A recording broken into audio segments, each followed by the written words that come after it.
हिंदू हृदय सम्राट बाळासाहेब ठाकरे यांना वंदन, धर्मवीर आनंद दिघे साहेबांना अभिवादन आणि आजच्या या रत्नागिरी जिल्हा परिषद आणि पंचायत समितीच्या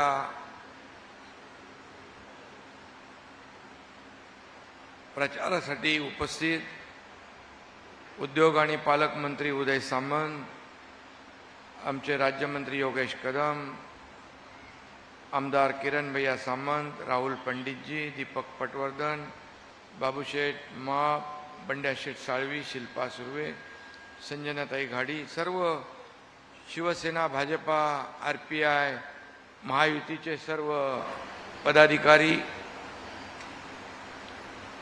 आणि माझ्या लाडक्या बहिणींनो, लाडके भाऊ इकडे उभे आहेत साईडला. मगाशी उदय सामंतांना मी म्हणालो लाडक्या बहिणी सगळ्या आलेल्या आहेत, लाडके भाऊ घरी थांबलेत काय?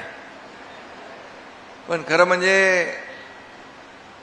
लाडक्या बहिणी आणि लाडक्या भावांनी विधानसभेत देखील चमत्कार घडवला, नगर परिषदेत घडवला, महापालिकांमध्ये घडवला आणि आता जिल्हा परिषद आणि पंचायत समितीमध्ये तोच इतिहास पुन्हा घडवणार आहेत. हा विश्वास या ठिकाणी मी व्यक्त करतो. आणि आपण सुरुवातीलाच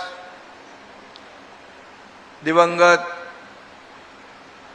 आमचे सहकारी उपमुख्यमंत्री अजितदादांना आदरांजली वाहिलेली आहे.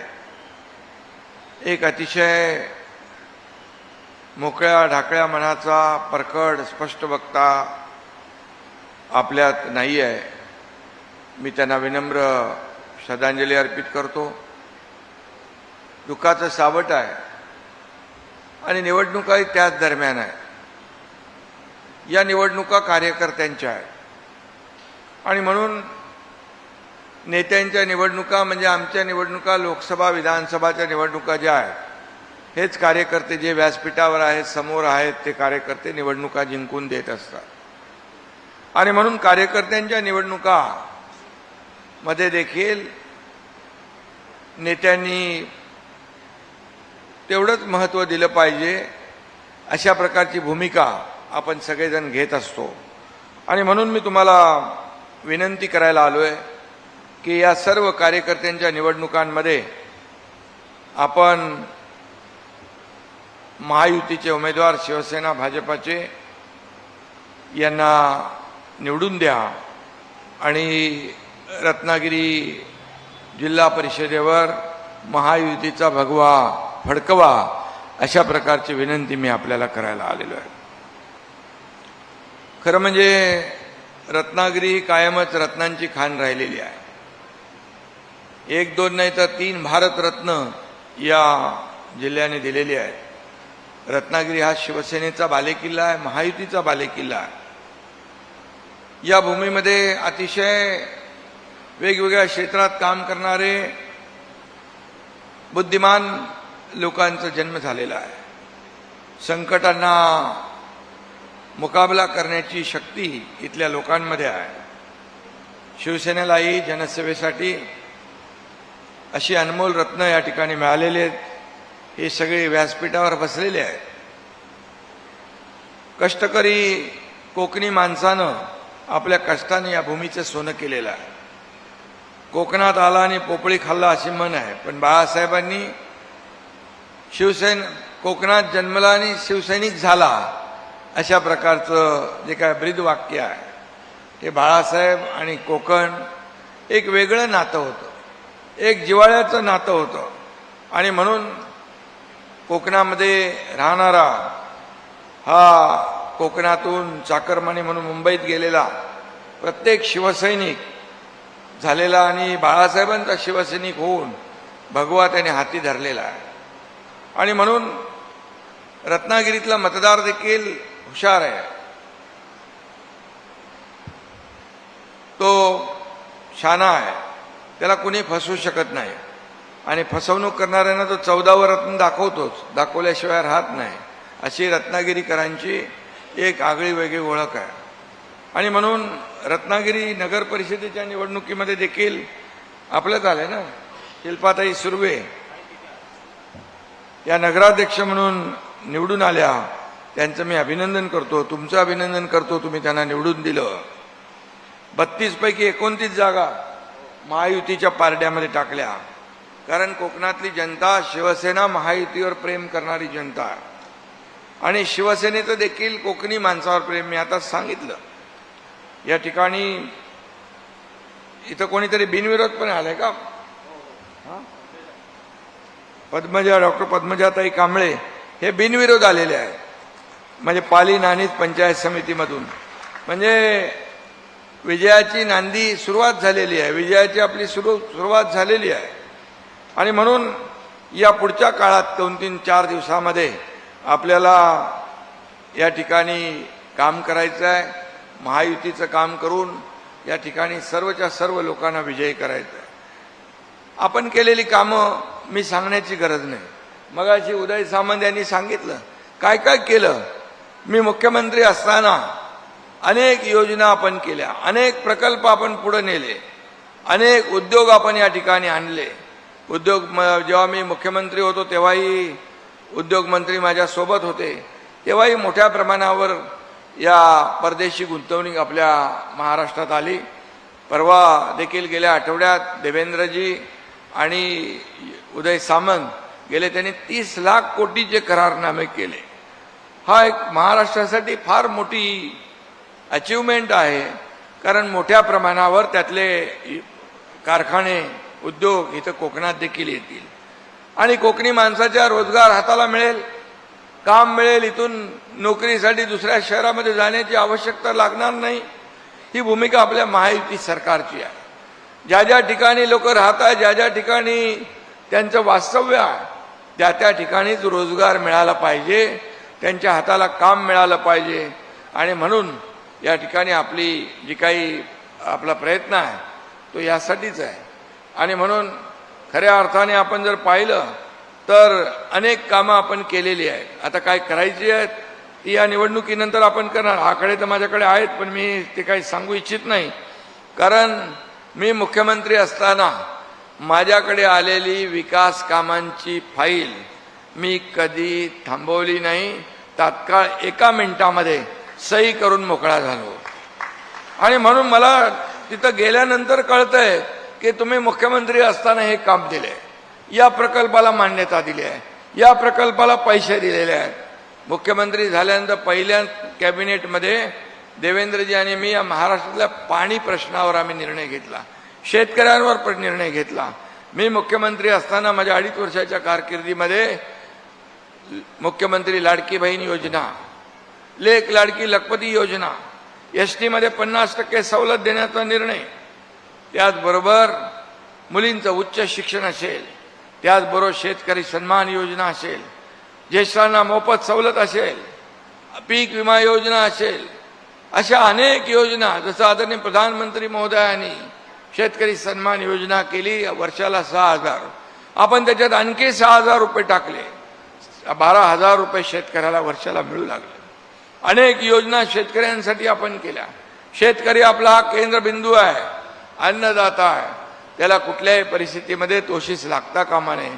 जेव्हा जेव्हा तो संकटात आला तेव्हा तेव्हा सरकार म्हणून आपण उभे राहिलो.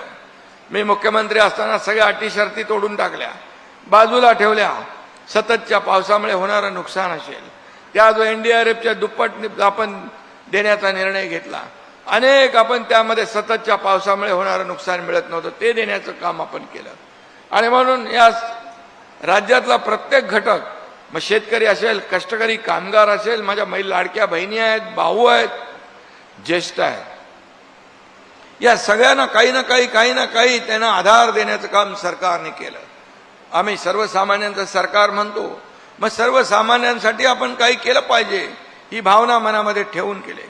मग योगेश कदमांनी उल्लेख केला की एक सर्वसामान्य माणूस या राज्याचा मुख्यमंत्री होतो, एका शेतकऱ्याचा मुलगा राज्याचा मुख्यमंत्री होतो, एक सर्वसामान्य कुटुंबातला राज्याचा परिवारातला मुलगा मुख्यमंत्री होतो, तेव्हा त्याला कळतं की गरिबी काय असते. मी स्वतः माझ्या आईची, पत्नीची काटकसर पाहिली आहे. तिच्या डोळ्यातली कणाव पाहिली आहे, कसं घर चालवायचं, कसा महिना चालवायचा हे मी पाहिलंय, जवळून पाहिलेलं आहे, ती जाण मला आहे. आणि म्हणून मी जेव्हा मुख्यमंत्री झालो तेव्हा मी निश्चय केला की माझ्या लाडक्या बहिणी आणि मातांसाठी काही ना काही निर्णय घ्यायचा, आणि त्यातूनच लाडकी बहीण योजनेचा जन्म झाला. लाडकी बहीण योजना सुरू झाली. अनेक लोकांनी विरोध केला, अनेक लोक कोर्टात गेले, निवडणूक आयोगाकडे गेले, इकडे गेले, तिकडे गेले, पण काही करू शकले नाही.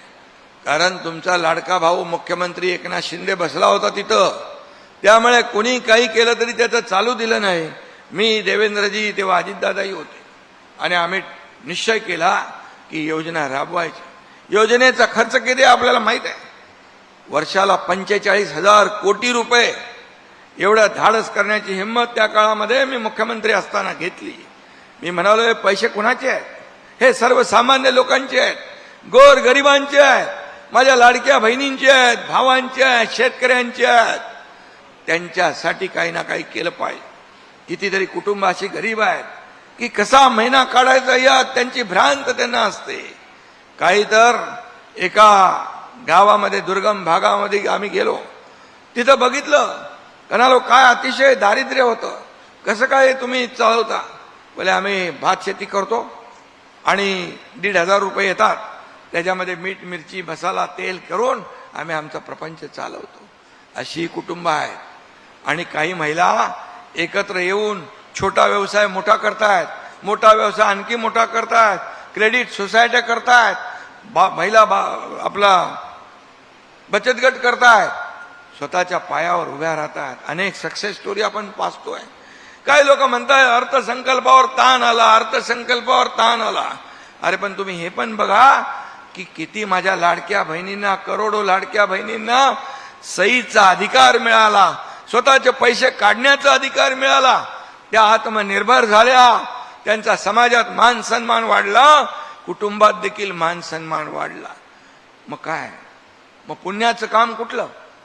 आणि म्हणून 4 योजना कमी झाल्या, परत चालतील, परंतु या ठिकाणी काही लोकांचे संसार उभे राहिले, काही लोकांनी संसाराला हातभार लावला, काही लोकांनी उद्योग सुरू केले, तीच अर्थव्यवस्थेमध्ये ते पैसे पुन्हा आले. आणि म्हणून मी आपल्याला सांगतो की अनेक लोक आता पण अफवा पसरवत आहेत, लाडकी बहीण योजना अमकं होईल, तमकं होईल, पण मी सांगतो लाडकी बहीण योजना कधीही बंद होणार नाही. आणि उलट आम्ही जे बोललोय, आता काही लोक मला विचारतात तुम्ही 2100 रुपये सांगितले, बोले हो सांगितलेत, आणि जे आम्ही सांगितले ते करणार, योग्य वेळी ते पण आम्ही देणार. आमच्या लाडक्या बहिणींना स्वतःच्या पायावर उभं करणार. या लाडक्या बहिणींना लखपती झालेलं आम्हाला बघायचं. हे फक्त बोलणं नाहीये, हे करून दाखवणारे आम्ही लोक आहोत. आम्ही प्रिंटिंग मिस्टेक म्हणणारे नाही, आम्ही निवडणुकामध्ये चुनावी जुमलावाले नाही, आम्ही लोकांना देणारे आहोत, घेणारे नाही. दोन्ही हाताने दिलेलं आहे आणि यापुढे देखील देत राहणार. काल परवा बजेट झालं केंद्राचं, त्यामध्ये देखील आदरणीय प्रधानमंत्री महोदयांनी महिलांसाठी विचार केला. महिलांना आत्मनिर्भर झाल्या पाहिजे, सक्षम झाल्या पाहिजे, त्यांना रोजगार मिळाला पाहिजे. त्याचबरोबर कृषी असेल, आरोग्य असेल, उद्योग असेल, या सगळ्याला चालना देण्याचं काम केलंय. कोकणामधलं देखील मत्स्य उद्योग आणि तुमचा काजू आणि नारळ आणि आंबा याला देखील चालना देण्याचं काम केलेलं आहे. कोकणाला देखील न्याय देण्याचं काम केलंय. आणि म्हणून मी आपल्याला एवढंच सांगतो की ज्या योजना आम्ही सुरू केल्यात त्या योजना कदापि बंद होणार नाहीत. कारण लाडक्या बहिणींनी तर चमत्कार केला. ज्यांनी खोडा घातला तेव्हा देखील मी विधानसभेच्या निवडणुकीत भाषणात सांगायचो, हे सावत्र दुष्ट भाऊ आहे, त्यांना लक्षात ठेवा. मतदान मागायला येतील, या खोडा घालणाऱ्यांना योग्य जागा दाखवा. माझ्या लाडक्या बहिणींनी त्यांना बरोबर जागा दाखवली. 232 जागा आल्या, महाराष्ट्राच्या इतिहासामध्ये कधीही आल्या नव्हत्या. एवढ्या जागा आल्या. लाडक्या बहिणींनी आमच्या भावांना पण सांगितलं की कुठल्याही परिस्थितीमध्ये यावेळेस आपल्याला महायुतीचं सरकार आणायचं आहे. कारण शेवटी सरकार तुमचं आहे, हे सरकार आपलं आहे, सर्वसामान्यांचं आहे. आणि म्हणून मला काय मिळालं यापेक्षा सर्वसामान्य जनतेला काय मिळालं हे आम्ही पाहणारे लोक आहोत. प्रॉपर्टी, संपत्ती, पैसे किती कमवले यापेक्षा माणसांचं प्रेम किती कमवलं, माणसं किती कमवली हे आम्ही मानणारे लोक आहोत, हे बघणारे लोक आहोत. ही आमची भूमिका आहे. आणि म्हणून विकासाचा अजेंडा आमचा आहे, खुर्ची आणि सत्तेचा अजेंडा नाही आहे. आणि म्हणूनच 2022ला हा सर्वसामान्य एकनाथ शिंदे हा कार्यकर्ता, याच्या मागे 50 आमदार उभे राहिले एका विश्वासाने. ही छोटी गोष्ट नाही आहे. आणि म्हणून त्यावेळेस या ठिकाणी सरकार आणलं आपण, सर्वसामान्य माता भगिनींच्या, भावांच्या, शेतकऱ्यांच्या मनातलं सरकार आणलं. आणि म्हणून नाहीतर हे राज्य 10-20 वर्ष मागं गेलं असतं. कसले प्रकल्प झाले असते, कुठल्या लोकाभिमुख कल्याणकारी योजना झाल्या असत्या, कधी लाडकी बहीण योजना पाहिली असती, कधीच नाही.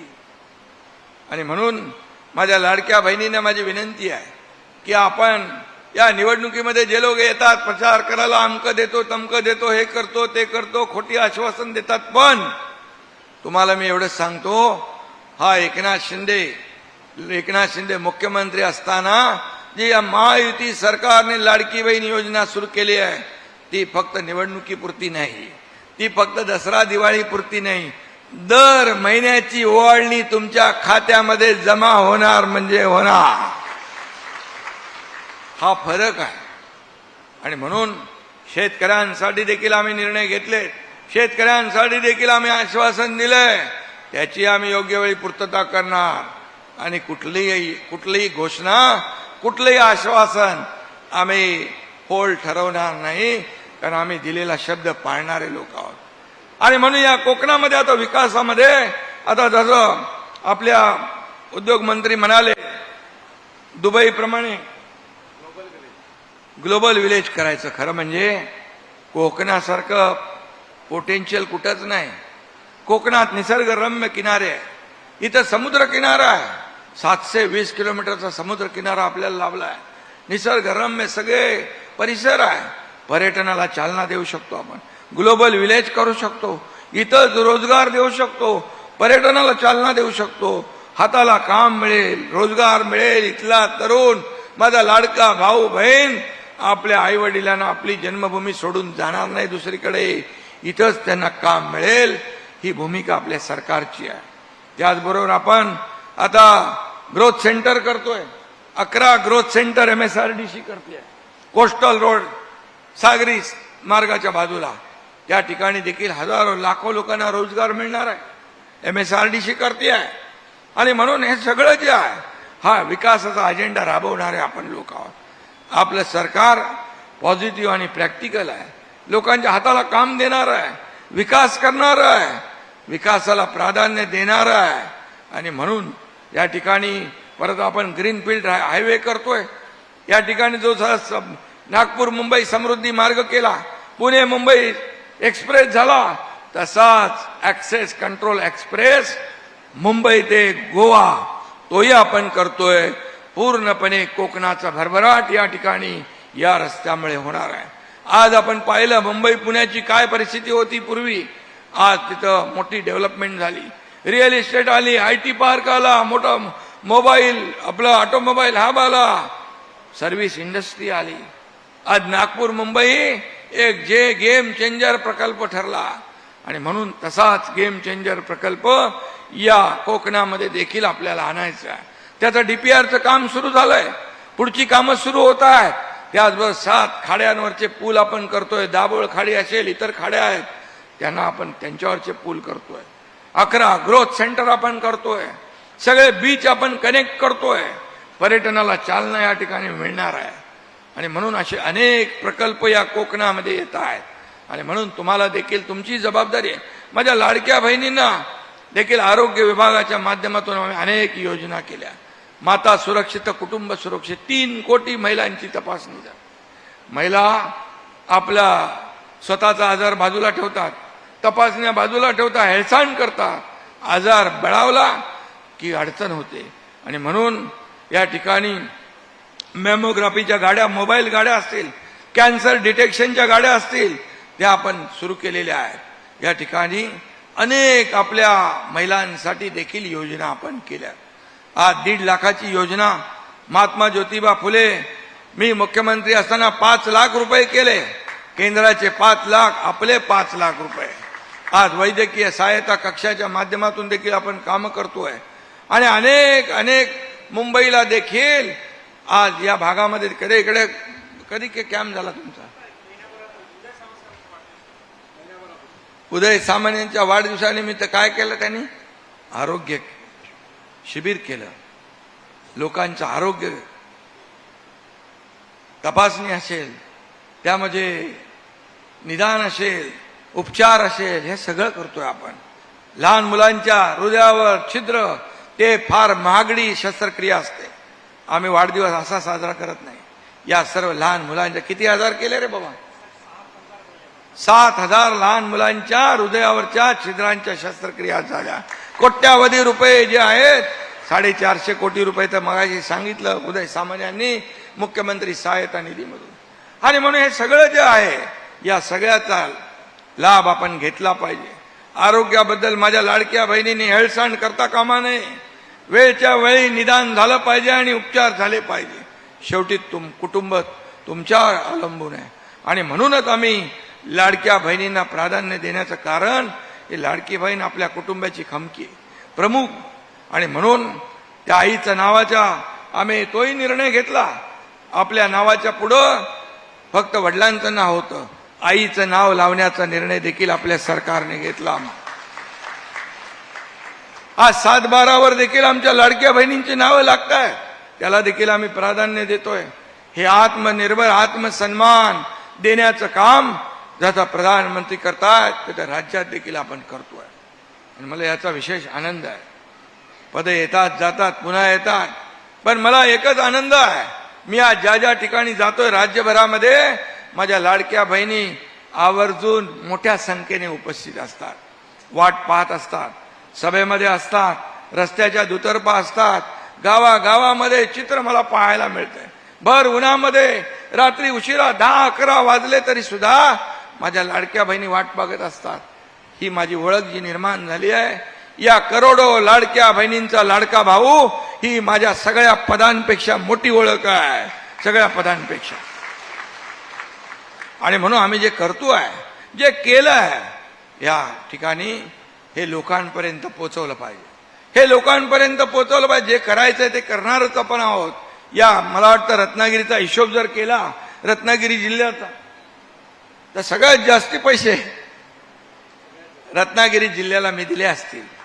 रत्नागिरी जिल्ह्याला विकासाला कधी मी कात्री लावली नाही. मी या हाताचं दिलेलं या हाताला कळू दिलं नाही, हा माझा स्वभाव नाही. आणि म्हणून जे जे माझ्याकडे आले कामं घेऊन, कुठल्या पक्षाचा आहे, कोण आहे, काय मी पाहिलं नाही, विकास आहे, प्रकल्प आहे, कर सही, हे केलं. आणि म्हणूनच या राज्यामध्ये 3.5 वर्षामध्ये, आज आपण 2.5 वर्ष माझे आणि देवेंद्रचा वर्षभर काम करतायत, एक टीम बनून आम्ही काम करतो. एक टीम म्हणून एक विकासाचा अजेंडा घेऊन आम्ही पुढे चाललोय. आमचं एकच आहे भूमिका, डेव्हलपमेंट, डेव्हलपमेंट अँड डेव्हलपमेंट. आम्हाला काय मिळालं, लोकांना काय मिळालं ते बघा. आम्हाला काय मिळालं पेक्षा या महाराष्ट्रातल्या जनतेला काय मिळालं पहा. आणि म्हणून हा महाराष्ट्र पुढे वेगाने पुढे चाललाय.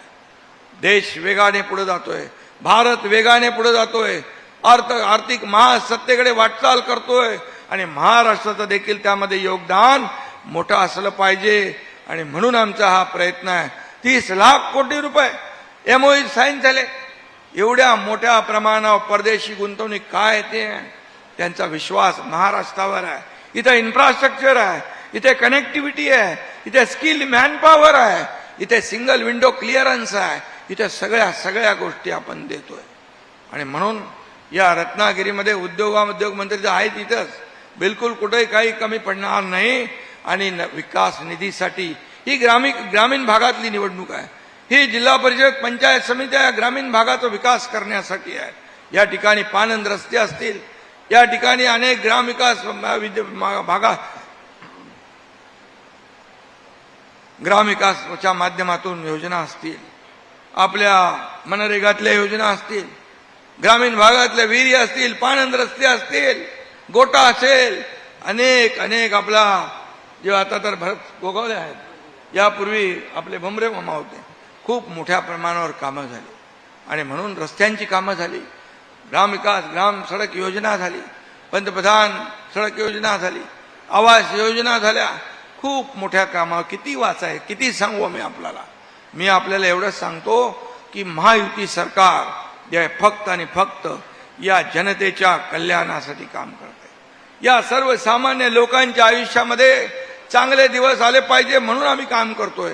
मी सोन्याचा चमचा घेऊन जन्माला आलो नाही, परंतु या तमाम महाराष्ट्रातल्या सर्वसामान्य जनतेच्या आयुष्यामध्ये सोन्याचे दिवस आणण्यासाठी जन्म माझा झालेला आहे आणि म्हणून आम्ही सगळं काम करतोय. पुढे चाललंय, राज्य पुढे चाललंय आणि म्हणजे या रत्नागिरी जिल्ह्यावर पुन्हा एकदा महायुतीचा भगवा झेंडा डौलाने फडकवण्यासाठी विनंती मी आपल्याला करायला आलोय. जे आपले युतीचे उमेदवार आहेत ते निशाणे आपले दोन आहेत, धनुष्यबाण आणि कमळ आहे ना. धनुष्यबाण आणि कमळ हे दोन निशाणे आपल्या युतीचे आहेत आणि म्हणून जिथं धनुष्यबाण तिथं धनुष्यबाणासमोरचं बटन दाबा, जिथं कमळ आहे तिथं कमळाचं बटन दाबा. युतीच्या उमेदवारांना विजय करा, आपल्या हक्काची माणसं निवडून द्या. तुम्ही त्यांचं कान धरून काम करून घेऊ शकता. हक्काची माणसं निवडून आले, तुमच्या भागाचा विकास झाल्याशिवाय राहणार नाही आणि म्हणून महायुतीला मत म्हणजे विकासाला मत, धनुष्यबाण आणि कमळाला मत म्हणजे कामाला मत. जी कामं केलेली आहे पालकमंत्र्यांनी, आमदारांनी, या सगळ्या लोकांनी, लोकप्रतिनिधींनी जी कामं केली, या कामाची पोचपावती या निवडणुकीमध्ये तुमच्याकडून आम्हाला अपेक्षित आहे आणि म्हणून पुन्हा मी मुद्दाम या ठिकाणी आपल्याला विनंती करावी. या कार्यकर्त्यांच्या निवडणुका आहेत, कार्यकर्त्यांच्या निवडणुकांना देखील महत्त्व देणारे आपण महायुतीचे लोक आहोत आणि म्हणून येत्या 7 तारखेला आपण युतीच्या सर्व कार्यकर्त्यांना, उमेदवारांना, जिल्हा परिषद, पंचायत समिती यांना सगळ्यांना भरघोस मताने विजय करा आणि या रत्नागिरी जिल्हा परिषदेवर युतीचा भगवा झेंडा डौलाने फडकवा ही विनंती करतो. धन्यवाद. जय हिंद, जय महाराष्ट्र.